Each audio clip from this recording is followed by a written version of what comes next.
Have you ever received something, a feeling, a message or a sense, and then immediately thought, I'm just making this up? Not because it wasn't there, but because it didn't feel clear enough or strong enough to trust that moment.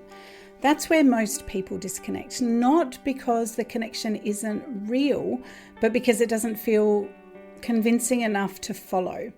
In the last episode, I spoke about what channeling actually is, but understanding it and recognizing when you're in a channeled state are two very different things.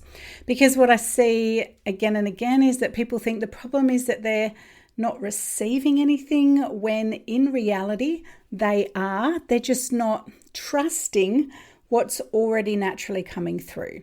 It's very easy to assume if your guides were really connecting with you, it would feel obvious or clear or strong, or people just really want certainty, like it's undeniable, like you wouldn't be able to question it. But that's not really how channeling begins. It's very subtle, it's quiet, and often so gentle that it's very easy to just completely overlook. Sometimes it's as though something that's so simple and feels very supportive is a feeling that softens something inside of you, a sense that everything's going to be okay, even if nothing changed externally. And because it's so simple, it can feel almost too easy, too ordinary, almost like it's just another kind of version of yourself. So what's actually happening in these moments is something very specific. Your energy is being calibrated to a higher frequency where the communication becomes clearer and possible.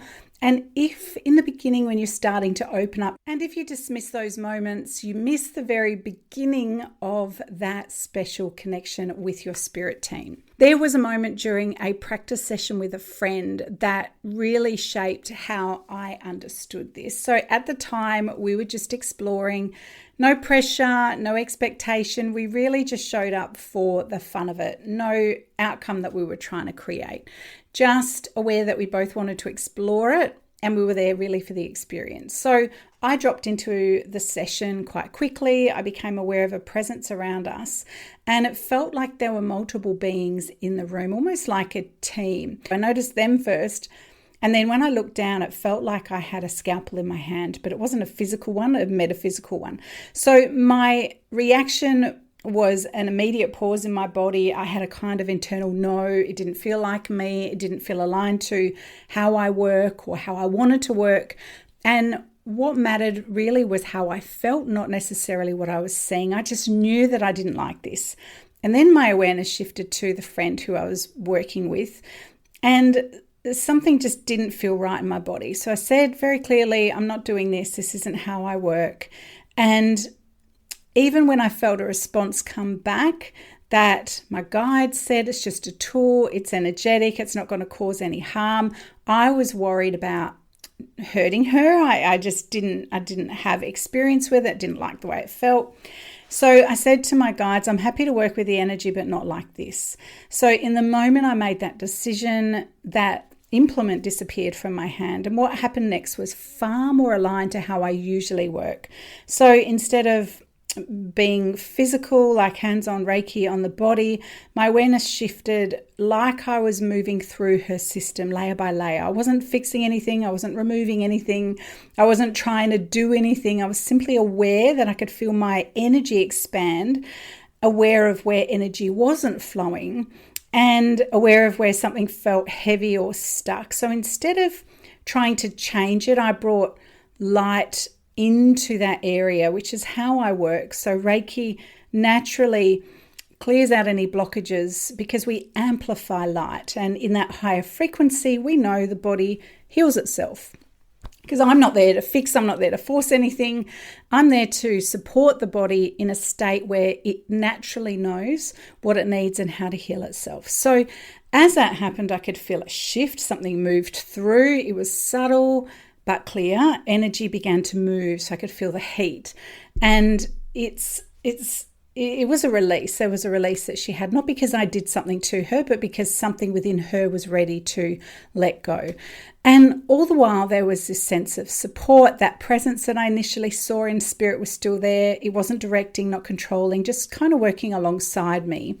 So anyway, we spoke about it after that experience and I shared what I'd seen. And she said, that's so interesting because I didn't tell you this, but she had actually asked to have an experience of psychic surgery because she'd heard about the concept and she set that intention but didn't tell me. So what's really interesting is that it shows how we can connect without needing to communicate verbally. So what that shows is firstly how we can connect without needing to communicate verbally.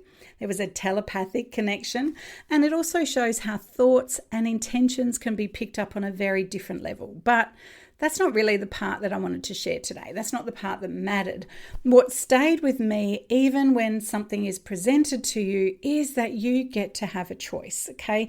There is no part of this process where you stop leading, you don't override your body, you don't ignore what doesn't feel right. You are part of the creative process. You get to be the co-creator with the spirit that you're working with. And the moment that you're clear on how you want to work, your guides will meet you there. So when you start recognizing this in your own experience, it usually doesn't begin as a strong message like I received, or clairvoyance, or feeling the energy is strong. Sometimes it's just a gentle, subtle warmth or a heat or a feeling of love and nurturing. For some, it shows up in the hands. For others, it's a feeling in the chest or just a stillness or a quietening of the mind. And then it can move into perception. You might get an image pop into your mind or a thought that feels slightly different to what you normally get, or just a sense or a knowing, because it's happening through you, through your mind, through your body, through your awareness. So it's very easy to question it and dismiss it before it's even been given a chance to develop. So then there are moments when something comes through that feels simple, like just supportive or reassuring, or like everything's going to be okay, or you've got this. And the mind can just say, that just feels too, too nurturing. Okay. And you might be used to being a little bit more stricter with yourself. So it can be easy to dismiss it because it just feels a little too gentle. So just as you've had that thought, oh my gosh, that's too basic, I want you to know that those moments matter, because before anything deeper comes through, your system is being calibrated and being aligned to be able to pick up more. So instead of trying to force clarity or wait for something more obvious to start noticing, create a small moment of space. Just let yourself become still and pay attention to what shifts and notice what you expect, what's already there. And if something does come through, capture it, write it down, record it. Because what builds trust in this process isn't intensity, it's consistency. So everything I've shared today comes back to something really simple. In the presence of light, darkness ceases to exist. There's no need to force change. There's no need to fix anything. When the frequency shifts, the system responds. And that's how we know we can experience healing within our own body and inspire that healing within other people. So you're not just learning how to connect, you're learning how to trust what's already there. And if you're feeling called to develop this further and you want to understand what's actually happening when you're receiving, I walk you through this step by step in my free live training, because once you understand how this works, everything else starts to make sense. And if this resonated, go back and listen to the episode on what channeling actually is, because that will give you the foundation for everything you're starting to notice now. You're not just waiting for a sign, you're learning how to recognize the ones that are already there.